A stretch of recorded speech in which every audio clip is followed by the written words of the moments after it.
Magandang gabi sa inyong lahat. Shall we all rise? Let's pray. Salamatan natin ang Panginoon. Let's pray. Heavenly Father, we once again praise you. We want to thank you for once again gathering us in this place. We thank you, Lord, for the privilege.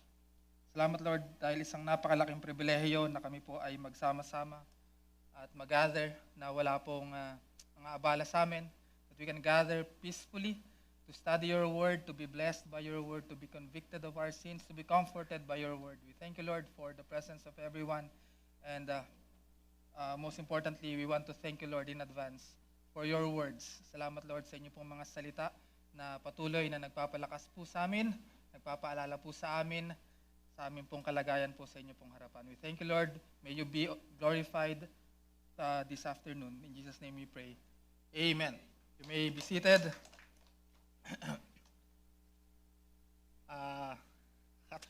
Palakpak pa after. Mag-pray. That's good.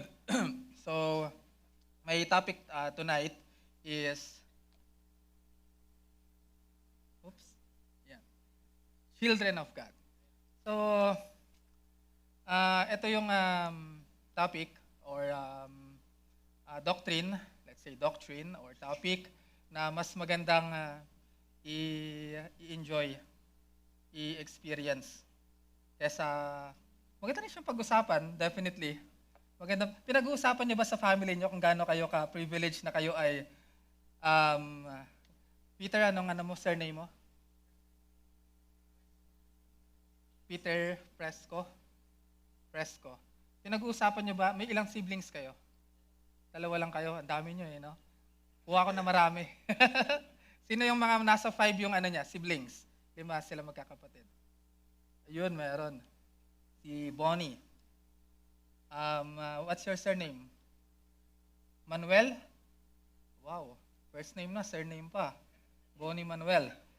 5 kayo magkakapatid. Pangilan ka?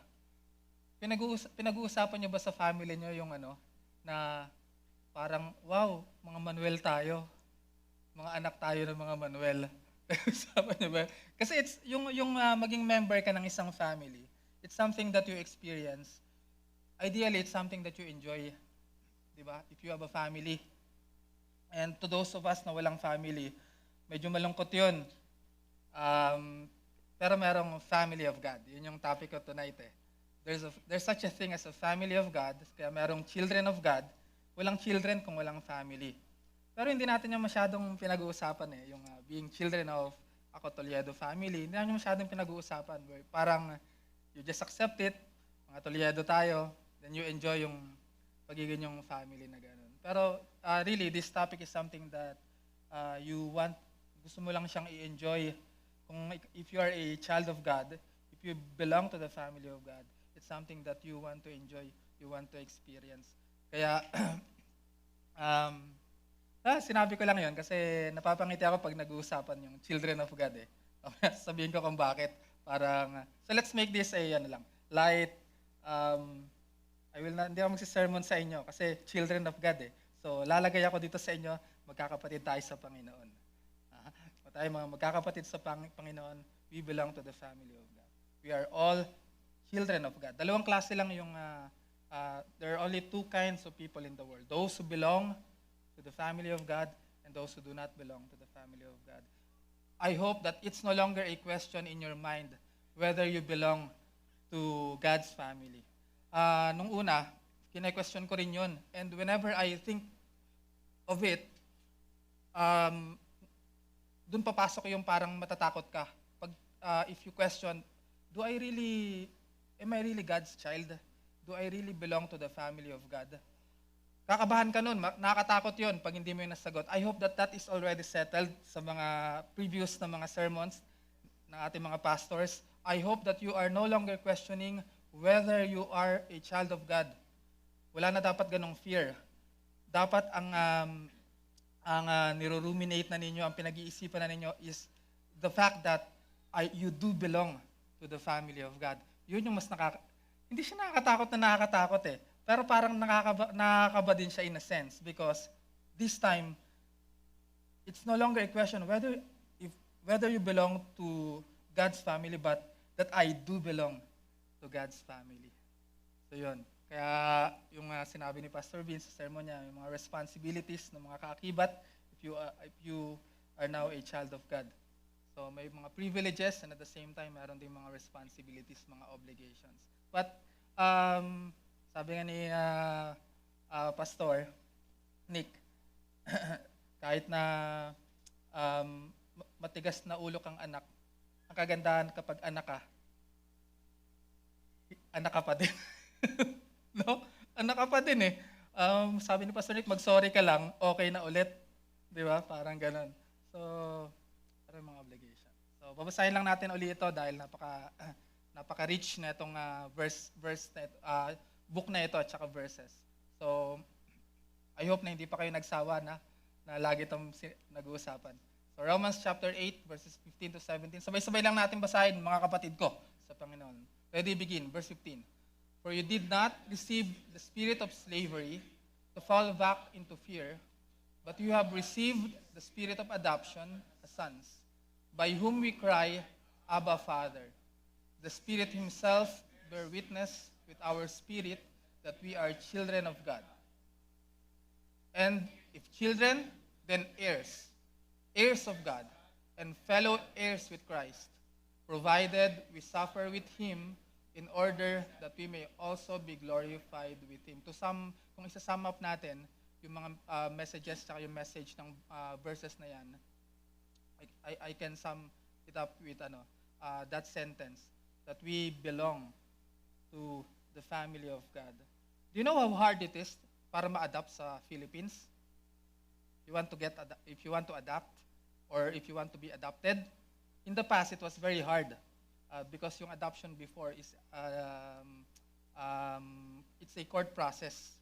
So kailangan mo mag-file ng petition sa korte. Matagal 'yon kasi meron yung opposition, i-oppose pa 'yon. So ang tagal. Para lang ang entire purpose ng adoption is for you to be a legal heir. Yun lang 'yon, yung purpose noon. Para may kang legal na tagapagmana. So that you will be given a permanent family. Kung wala kang pamilya noon, magkakaroon ka na ngayon ng legal na family mo, na permanent. So that's the purpose. Napakahirap noon in the past. Now, in 2022, pinadali na siya. Madali na mag-adapt. If you are 25 years old, pwede ka mag-adapt. 25. Yeah. 25 years old, pwede mag-adapt. Ngayon, administrative na lang yung process of adoption. Hindi na siya ganun kahirap. Meron akong isang case ngayon for adoption. Marami lang mga paperworks, pero hindi na siya singhirap noon. Anong point doon? Ang point doon, napakahirap na magkaroon ka ng bagong identity na mapabilang ka sa isang family. Can you imagine yung ginawa ng Diyos natin para lang tayo, for us to be able to belong to the family of God? First, the Father planned it. It's a Trinitarian work. Mga Trinitarian tayo eh. The Father, God the Father, planned it from eternity past that someday si Bonnie will become a child of God in Christ. Or you for that matter, me for that matter. It was God's plan.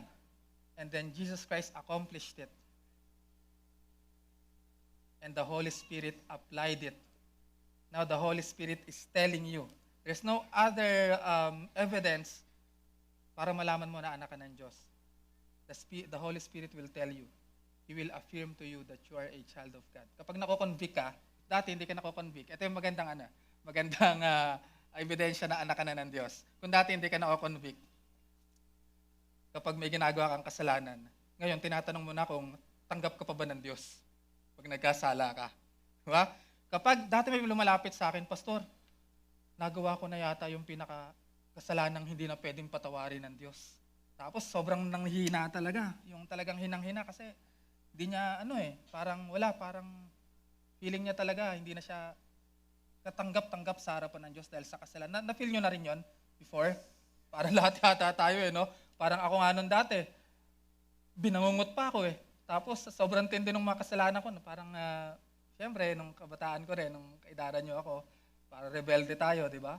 Tapos, sa dami ng ginawa kong kasalanan, biglang may isip ko isang gabi, sa impyerno na siguro ako pupunta. O ganon. Kapag meron kang ganong conviction, the fact na kine-question mo yung sarili mo nun, it tells me that you are indeed a child of God. Kapag may conviction. Kasi kapag wala kang ganong conviction, tropa mo talaga yung demonyo nun. Di ba? Wala ka sa war nun. Hindi ka nagbabattle against the flesh. Wala ka sa warfare. Hindi ka sundalo. You do not belong to the family of God. The fact that you are struggling is because you belong to the family of God. Kinakaaway ka ng demonyo, lagi kang tinetempt, di ba? Dati, gusto mo na nga magbagong buhay. Yes, pambihira niya, nakilala kong Panginoong Jesucristo, unthinkable to nangyari sa akin. Pambihira niya, sa langit na ako pupunta, hindi na ako pupunta sa impyerno, di ba? Tapos, ilang minuto pa lang, pambihira niya. Yung dating hindi pumapansin sa'yo na chicks, pinapansin ka na, pambihira yan. Di ba? May nag-struggle ka agad. O kaya, pagka-uwi mo ng bahay, Sunday, pambihira, blessed na blessed ka, pagka-uwi mo ng bahay, may inabutan ka sa bahay niyo na pakasar na naman. Feeling mo na naman, parang tinapon mo lang yung buong araw na goods, di ba? Ganitong mga senaryo, nagsastruggle ka, pero at the same time, nakukonvict ka. And that's a manifestation that you are indeed a child of God. Pag may conviction ng kasalanan. Kasi pag walang conviction ng kasalanan, tropa ka nun ni Satanas. Hindi mo mafe-feel yun. Wala kang ganong mafe-feel. Kaya nga kapag kayo, nag-share din kayo ng gospel sa ibang mga tao, you be sensitive then. Okay? Pag nangangaral ka ng nangangaral, di ba? Parang, hindi naman ako convicto sa mga sinasabi ko. Mo-convict yan kung anak ng Diyos yan. Pero pag hindi pa anak ng Diyos yan, trabaho yun ng banal na espiritu na ma-convict siya. Okay? Yun ang gagawin ng banal na espiritu. Iko-convict siya, tapos ipapakita sa kanya ang Panginoong Jesucristo, tapos mananampalataya siya sa Panginoong Jesucristo, and he will belong to the family of God. So ang lagi mong ipo-front ay yung gospel. Jesus Christ palagi. Parang hindi ka yung naninermo na parang kung sino kang sobrang galing na, yung na-transform ng hindi mawari. Yung lagi mong ipo-front yung gospel. Si Jesus Christ, you always demonstrate the beauty of Jesus and your ugliness. And despite of that, you were still saved. Mga ganun mga banat. Pero going back, if you are convicted of sin, feeling mo, ang layo-layo mo sa Panginoon, na-convict ka, that's the work of the Holy Spirit telling you that you are indeed a child of God. So, it's wonderful to belong to this family of God.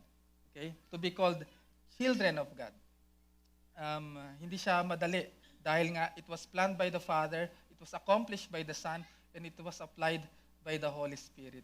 So, sa nangyari na yan sa'yo, behind that, parang, ako kasi nag-work sa adoption paper ng isang client Dami kong ginagawa for that. Dami kong pinaprepare. So imagine, nung naikang anak ng Diyos, lahat yun ginawa ng Diyos yun. Hindi ka pa pinapanganak, planado niya na yun. Tapos ang dami ng mga plans.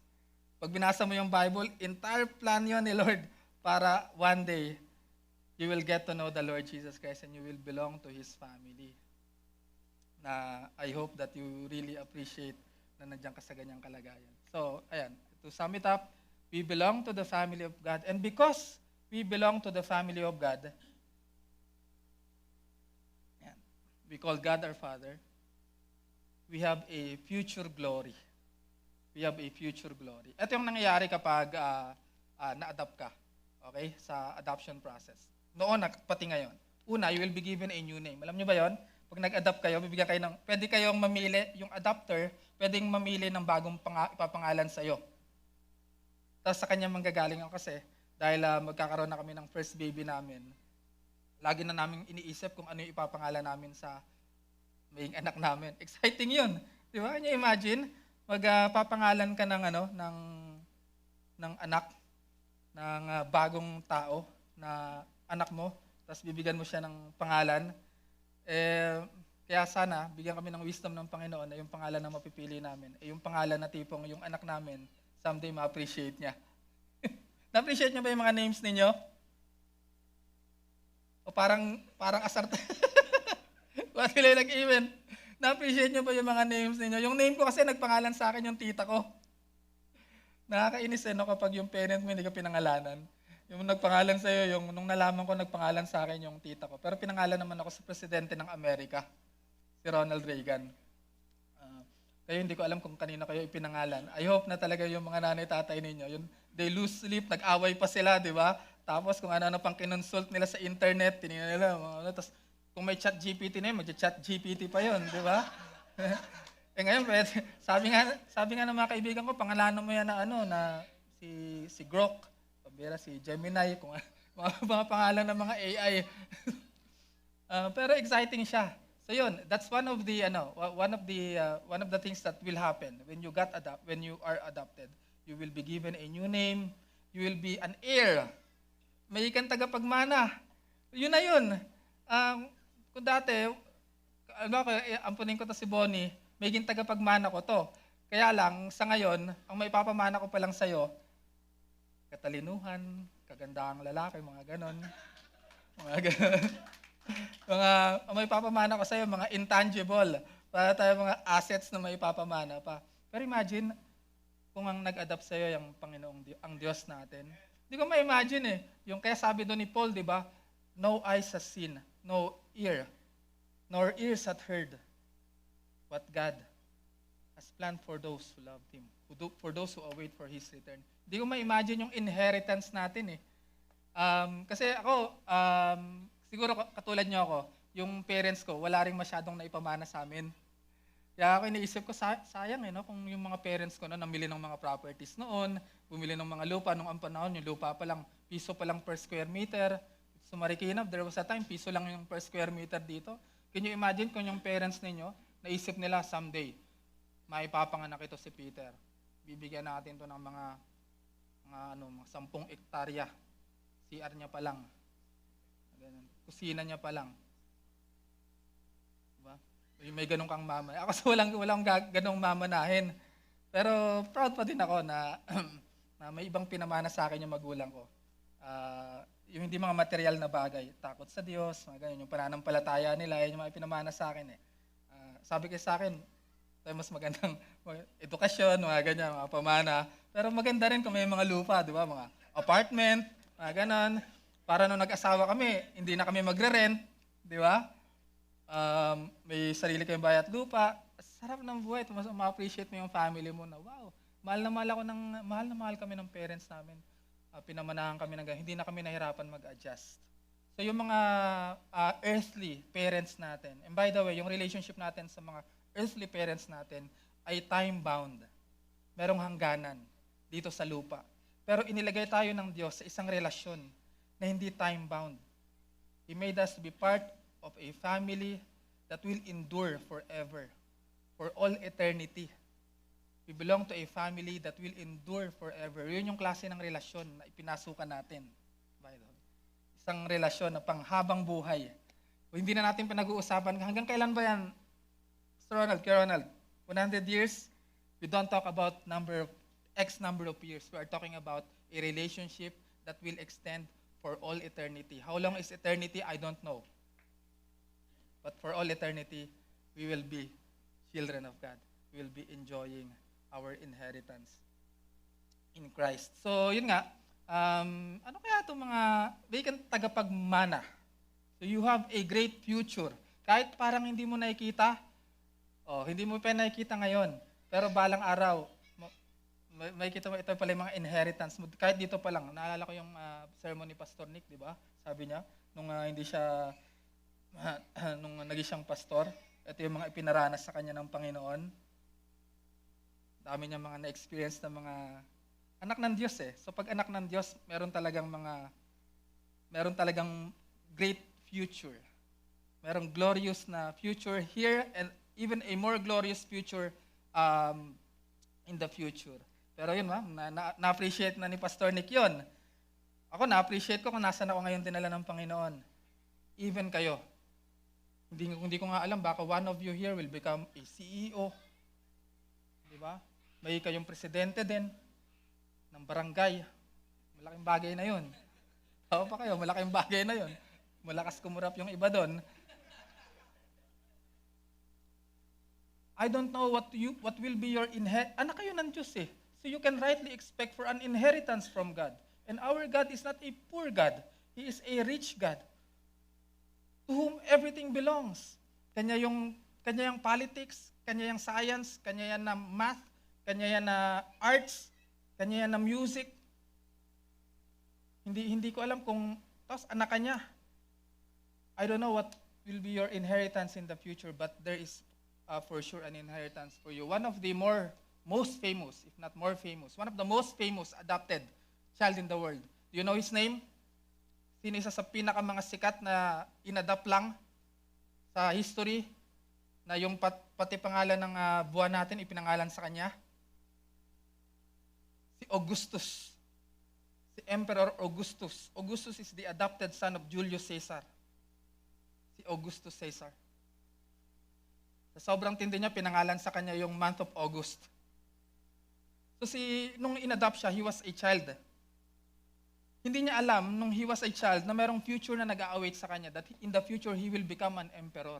Yun yung point. So, kaya tayo bilang mga anak ng Diyos, I don't know kung saan kayo pinaprepare ng Panginoon someday. But I hope that you will be faithful because God, pag sinasabi ng mga pastor na God has a great plan for your life, I do believe that. I do believe that God has a very good and wonderful plan for all His children. Kaya I really pray, sana dito, kasi sabi ko nga kanina kay brother, yung mga nandito sa CLCC, salang-sala na itong mga to eh. Nung ang Panginoon Diyos nagsala ng mga tao para gawin niyang anak, hindi ko ma-imagine na tayo yun eh. Imagine nyo ba na kayo yun? I can't imagine. Merong isang kanta na, I'm so glad I'm a part of the family of God. I'm so glad you're a part of the family of God. Parang ano yun eh, parang hindi totoo. Ano yun eh, parang I'm surprised you're a part of the family of God. Parang ako, I'm surprised that I'm a part of the family. Ito ba yung klase ng, kung gagawa kayo, bubuo kayo ng family. Let's try to have a thought experiment. Kung bubuo kayo ng family, would this be the family that you will, ito yung iipunin mo? Kayo mga magkakatabi. Ito ba yung mga tipo ng mga tropa na isasama mo kapag mag-outing ka? Nang gusto mong mag-enjoy? Na tipong, parang ito mo, lagi na kayo magkakasama niyan, di ba? Lagi tayo nagkikita-kita, pero parang kung mag-outing, hindi ito yung isasama ko sa outing, panira to, di ba? So, what kind of bunch are we? Anong klaseng family ito na binuo ng Panginoon? So I've been to almost all parts of the Philippines. Nakita ko na yung iba't ibang itsura, anak ng Diyos, iba-ibang mga simbahan, iba-ibang mga pamilya ng Diyos. Isa lang talaga yung lagi kong naiisip, unthinkable na itong mga klase ng mga tao na to, ang pinili ng Diyos na maging ang mga anak niya. Tapos pag titignan ko yung sarili ko, unthinkable din. Tama. Thank you, Lord. Kasi someday, I will be sitting next to my King Jesus. Can you imagine the privilege that we have to belong to God's family? Someday, you and me, when we see Jesus Christ, our King, we will be given a chance to sit beside Him. Never ka ako nakalapit ng kahit na siguro 1 kilometer away from the President of the Philippines. Pero when pag nakita ko ang Panginoon, pag sabi mo, Lord, pwede ba akong tumabi sa tabi mo? Tabi ka, dikit mo pa yung balat mo. So makita yung mga sugat ko. You will see Jesus Christ. When you see Him, we shall be like Him, for we will see Him face to face. Amen? O, palakpakan naman natin ang Panginoon doon. Yun yung ma-appreciate yun na the privilege that we have. This is the privilege of all privileges. Wala nang mas matindi pang pribilehiyo dito na mapabilang ka sa pamilya ng Diyos. At makikita mo balang araw ang Panginoong Jesucristo, makakasama mo siya habang buhay. And you will be an heir. So, mga bonus na nga lang yan na mga yan You will have a new name, you will be an heir, you will enjoy the relationship. Ito yung isa doon sa pinakamaganda. You will enjoy the relationship. Nung pag-uwi ko one time sa tinitiran ko ngayon, meron isang bata naglalaro, uwi kami ng misis ko. Tapos tumakbo siya papunta sa akin. Sabi niya, Daddy. Gumaganon. Alam nyo, parang nakakatawa no? Para may tumatawag sa yung daddy na gano'n. Pero, can you imagine, yung narinig ko yung boses ng bata na yon, wala ko doon na-feel na anything. Or wala akong dapat ma-feel doon na anything special. Kapag ba sa inyo, may tumawag sa inyo dyan sa labas na, Dad, Pa! Ay, ganyan. Lilingon ba kayo? Diba, nagda-drive ka, nagmamotor ka, tapos bigla may tumawag sa'yo, Pa! Antindi mo nung kapag lumayo ka, oh, anak. Pag gumano ka, di ba? You will be so presumptuous. You will not do that. Pero kapag anak mo yon, alam mo yung unang ano mo, alam mo yung boses ng anak mo. Marirecognize mo yung tono ng boses niya. Alam mo yun, kapag yung anak mo yung tumawag sa'yo. Do you know that? Na meron tayong ganong access sa Diyos, na kapag ikaw yung tumawag, yung boses mo, nare-recognize ng Diyos yun. Diba sabi ni Jesus, my sheep hears my voice and I know them. Sa dami ng tumatawag sa Diyos everyday, do you know that? You realize that? Sa dami ng nananalangin sa Diyos everyday, yung boses mo, among billions, nare-recognize ng Diyos. Yung accent mo, na hindi ko maintindihan, ako minsan hindi ko maintindihan yung boses ko, yung accent ko eh. Pag narinig niyo yung accent ko, parang walang dating sa inyo, di ba? Pero sa Diyos, matamis yun na naririnig niyang tinatawag ko siyang Our Father. Naan ba yan? Pag tinatawag nating Dad, pag nagpipray tayo, Father, the Lord, nare-recognize ng Lord yung voice natin. So, kaya sinasabi ni Pastor Vince, do you understand how big deal that is? That we tinuro ni Jesus Christ. Kaya kayo, when you pray, you say, Our Father. Pag nung nag-pray si Jesus Christ sa Gethsemane, He said, Abba, Father. Yun yung boses mo. Na minsan nga, hindi ka nare-recognize pero naririnig ng Panginoon. He knows the tone of your voice. He knows what you're going through. Yung mga circumstances mo sa buhay na pinagdaraanan, He knows it because you are His child. Alam niya kung ano yung pinagdaraanan mo. So we really have a great God na tatay natin, na ama natin, na nag-adopt sa atin. So kaya sabi ko sa inyo, itong topic na to this is more something na I'd like to kind of enjoy, i-experience. Kasi minsan pag natawag natin si God na Father, hindi natin nare-realize yung bigat nun eh. Pero now, you understand na pag naglalakad kayo dyan sa kalsada at may tumawag sa inyo dyan na Papa, Tatay, di ba? Hindi nyo yun lilingunin.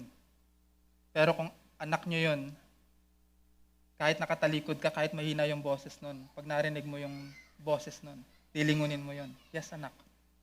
Ano ka nun? Yes, anak. Ganun yung klaseng relationship na meron tayo sa ating Ama. Kaya that's why the Spirit, the Holy Spirit that is in us makes us cry, Abba, Father. Abba, Father. Tatay natin sa langit. So, sarap. Every time na binabanggit ko yung word na tatay, baka sa inyo dito, meron kayong wala kayong tatay dito sa lupa. Meron kayong tatay sa langit. Kung yung mga tatay ninyo sa lupa dito, parang hindi kayo na-recognize, na-appreciate masyado. No? Hindi nyo na-feel yung pag-ibig. Kahit na tumatawag kayo ng tatay sa kanya, parang hindi kayo na-recognize. I hope that God will not be a reflection of your Father. Tumingin kayo sa Panginoon natin. Who knows the tone of your voice, who knows what you're going through, your circumstances in life. Alam na. At alam niya kapag tumawag ka, that is my son. That's the voice of my daughter. That's the voice of my son. Naririnig ka niya. So praise the Lord for that. We have a future glory. Hindi ko alam. I hope someday, 10, 20, 30 years from now, when you see me face to face, pag nagkita tayo, sobrang tanda ko na nun. Hindi ko rin alam nun kung ano yung future na naghihintay sa akin. I'm just excited. I don't actually care. Kung patay na ako by the time, I don't really care. It doesn't matter to me. What matters to me is that I am a child of God. That's it. And because of that, I have a great future. If I died, yun yung plan ng Diyos sa buhay ko, mamatay ako eh. So that's great for me. Okay? If God makes me this or that, that's God's great future for me. So I pray. Grabe na-excite ako sa gagawin ng Panginoon sa iyo, sa mga buhay ninyo. Huwag kayo mawala ng mga pag-asa, mga kapatid, ha? Lalo kayo, mga babata nyo pa. Parang ngayon lang yan, parang pag humarap ka sa salamin, parang walang future. Puro great future yung sinasabi ni Pastor Ronald kagabi. Pag harap po sa salamin pag tinanong mo yung pagmumukha mo, talaga, buti na lang, dati yung mukha lang na to, yung nanay ko lang yung magmamahal. Meron pa palang mas may nagmamahal pa dito, yung Diyos. So, totoo yun. That is why, ito lang yung iiwan ko sa inyo tonight. A very simple message. Knowing that we belong to the family of God, knowing that we have a great future, this is what we should do in the present. Number 1, basahin nga natin sabay-sabay. Number 1, live humbly. Live humbly, mga kapatid. Ha? Hindi yan cause para maging tayo mayabang na mga anak tayo ng Diyos. Diba? Ang daming... kakilala ako dati, anak ng congressman, kasabay kong lumaki. Pambihira, ibang klase. Nung sabi sa akin yung teacher niya, naging teacher ko din, sabi niya, kilala niyo na, bihira, pag pumapasok, may gwardiya pang 3 kasama. Tapos pasok sila, 30 minutes late. Tapos nandun sa pinakalikuran, nakasalampak ng gano'n. Bakit? Ba't ganun yung estudyante na yun? Anak ko yun ni congressman. Diba? Pwede, pag anak ka ng hari, so humble ka. Diba? Being humble ka. Hindi yun cause for us para maging tayo mga mayabang. In the first place, pambihira, diba? Sabi ko nga sa inyo, what kind of bunch are we? What kind of group are we na tayo yung pinili ng Panginoon? Of all people in Marikina, sa akin, of all people in Catanduanes, ang dami doon na mas matalino sa akin, mas magaling sa akin, definitely. Mas may future pa sa akin kung titingnan mo. Pero hindi sila yung pinili ng Panginoon. Ikaw yung pinili ng Panginoon. Would that cause you to be proud? That should cause you to be humble. Walang mayabang na anak ng Diyos. Meron pala. Meron pala. Pinagmamayabang kasi natin yung ama natin. Mayabang tayo sa ganung bagay. Amen? Yeah, kung meron tayo, sinabi ng Panginoon yun if ever you're going to be boastful, boast in this, that you know me. Boast in this, that you know me. Paano pa ngayon? Hindi lang natin kilala ang Diyos bilang Diyos. Kilala natin siya bilang ating Ama. So yun lang, yung pagmamayabang natin. But for us, we are so, Lord, dalawa lang ang prayer lagi ng anak ng Diyos Dalawa lang lagi. I'm sorry and thank you. Yun lang. And forgive me siguro. Lord, I'm sorry.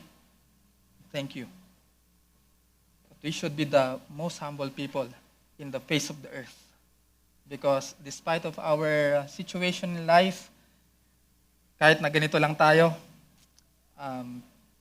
pinili tayo para maging mga anak ng Diyos. Amen?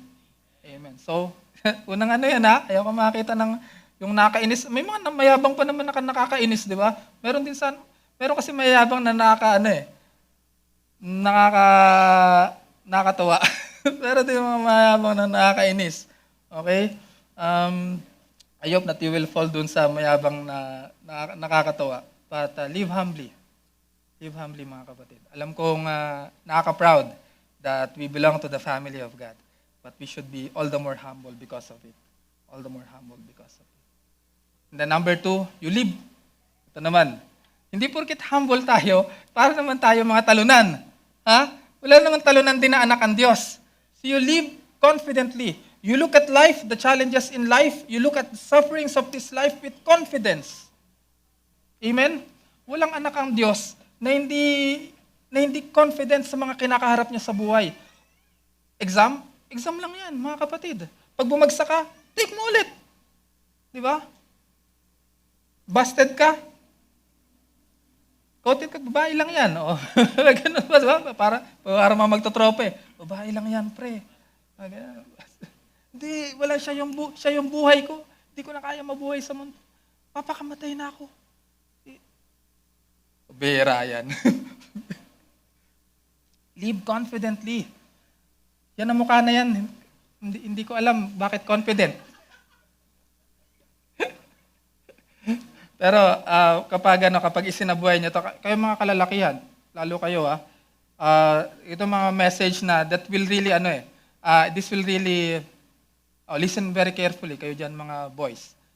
Itong confidence, ito yung gustong-gusto ng mga kababaihan sa mga kalalakihan. Confident ka. Kahit na yung mukha mo, di ba? The ladies will agree with this. Hindi ka mayabang, pero confident ka. Magkaiba yun. Okay? So, confident ka, good point yon. Marami yung kagusto sa'yo. Kaya ayusin din ninyo, okay? Walang anak ng Diyos na naninira ng buhay ng mga buhay ng may buhay. Alright? Pakita mo na talagang anak ka ng Diyos. Pag nanligaw ka ng babae, ayusin mo. Ano ka eh? Prinsipe ka eh. Kaya wag balahurang ugali sa mga babae. I-reflect mo. One of the benefits of being adopted in the family of God is that you get to reproduce. Ito sabi ni Pastor Vince, you get to reproduce the character of your father. Ayan. Namamana, nare-reflect mo yon, nakukuha mo yon. So, huwag kayo maninira ng buhay, ha? Pag di ba, yung iba sinasabi na iba, pambira mo ka neto, sigbin na yung mukha neto. Pambihira yan, pero, di ba, yung pa yung mga lakas umano. Huwag ganon, ha? Sinasabi ko sa inyo yan, dahil baka yung iba sa inyo, walang confidence, akala ninyo, papangit ninyo. Walang pangit. Walang pangit na anak ang Diyos. Walang basurang nilikha ang Diyos. Isa lang yung ibabasura natin balang araw. Mga kasalanan natin. Yun lang yung iiwan natin dito sa mundo. Pero yan ang mga mukha nyo na yan. Yan pa rin yan. Maging perfect lang. May ibabasura lang yung mga kasalanan natin. So be confident. You are a child of God. Everywhere, kung saan man kayo tatayo, you are a child of God. Be confident. Kahit na yung failure ninyo, that will not define you. Okay?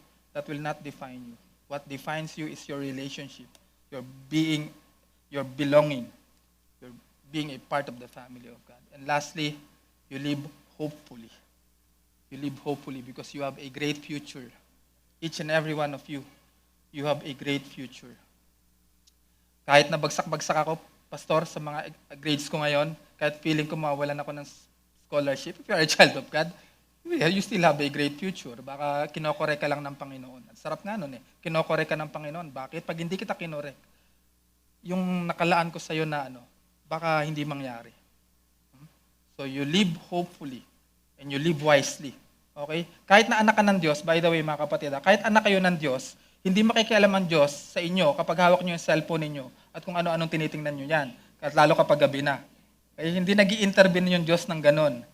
Kailangan mo yung ibaba at mag-aral, magbukas ng mga libro. Ha? Hindi kayo biglang i-stop ng Diyos, papunta ka, gagawa ka ng kasalanan. Hindi diyan biglang haharang yung Panginoon. Anak, ka dyan, balik. Hindi, huwag ka nang pupunta dun. Anak ka ng Diyos eh. Hindi ka na pupunta dun. Amen? Amen. So, I pray that this will be the kind of people that we will be. People who are humble, people who are confident, people who are hopeful because we belong to the family of God and we have a great future. Shall we all rise? Let us thank God. Salamatan natin ng Panginoon. I will give you 1 minute para magpasalamat personally sa Panginoon, and then I will close in prayer. Mga kapatid ko sa Panginoon, mga kapwa ko, anak ng Diyos, magpasalamat tayo sa Ama natin. Yung mga boses natin na ito, maririnig niya. He will recognize your voice. I-enjoy natin, experience natin this reality that we are the children of God. Shall we all pray, my brothers and sisters? Let's pray. Thank you, Lord. Know me, know my name. Thank you, Lord.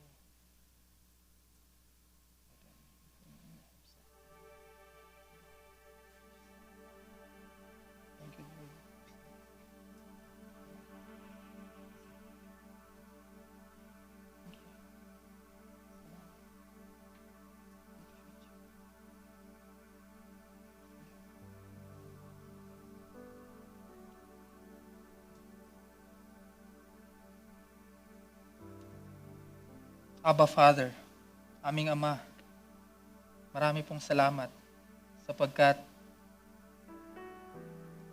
kami po ay inyong mga anak. Hindi man kami karapat-dapat. Tinuring niyo po kami, Panginoon, na inyo pong mga anak. inilapit po ninyo kami sa inyo. Sa kabila, Panginoon, ng aming pong kalunos-lunos na kalagayan, sa aming mga maruming buhay, sa aming mga maruming nakalipas, kami po, Panginoon, ay inyo pong binigyan ng napakalaking pribilehiyo. You have adopted us into your family. And we call Jesus our dear brother. And we call everyone a family member in this household of yours. We thank you, Lord. We recognize na ito po ay isang napakalaking pribilehiyo, and we just want to acknowledge that and to humbly fall down before you, Lord. Salamat, Lord. Thank you. Forgive us for those times na naging kaming mayabang. Thank you because you always forgive us. Kung paano isang magulang napapatawad sa kanyang mga anak dahil mahal niya at kinokorek niya, ganun din po kayo sa amin, Panginoon. Kaya we thank you, and because we have this confidence to call you our Father. We have this confidence to face the days, to face the months, to face the years, dahil alam namin na hindi kami nag-iisa. Alam namin, Panginoon, na nandito sa amin ang banal na Espiritu na lagi sa amin nagsasabi, nagpapaalala, anak ka ng Diyos, anak ka ng Diyos. Anak ka ng Diyos, lumapit ka sa Kanya. Meron kang great future ahead of you. Although the present, sometimes, Lord, ay parang bleak, sometimes parang malabo, dahil sa parang natatalo kami ng mga kasalanan, natatalo kami, Panginoon, ng mga masasamang impluensya sa paligid. But still, the reality does not change that we are your children and that you have a great plan, we have a great future ahead of us. We thank you, Lord. We are, that's why we are a people of hope. We always look forward, not just, Lord, tomorrow, but even hanggang, Panginoon, to that day when we will become perfect like our dear elder brother, our Lord and Savior, Jesus Christ. Because we want to be like Him in all aspects of our life. Kung paano niya kayong inibig perfectly, kung paano niya kayong sinunod perfectly, kung paano siya nabuhay with all humility, but with all confidence in you kapag lumalapit siya sa inyo, with all hope in you. We want to be like our elder brother, our Lord and Savior Jesus Christ in all aspects of our character, upang talagang ma-reflect namin that this is the kind of family that we belong to. We have an example in the Lord Jesus Christ. We have an example in you as our Father. So we thank you once again, Lord, for this privilege. We lift up to you the prayers of all of your children here. Alam ko, Lord, na narinig po ninyo ang boses ng bawat isa ninyong anak na naririto. And you will answer all our prayers. For this is your will, according to your will, in Christ Jesus, to whom we pray. In His name, Amen and Amen.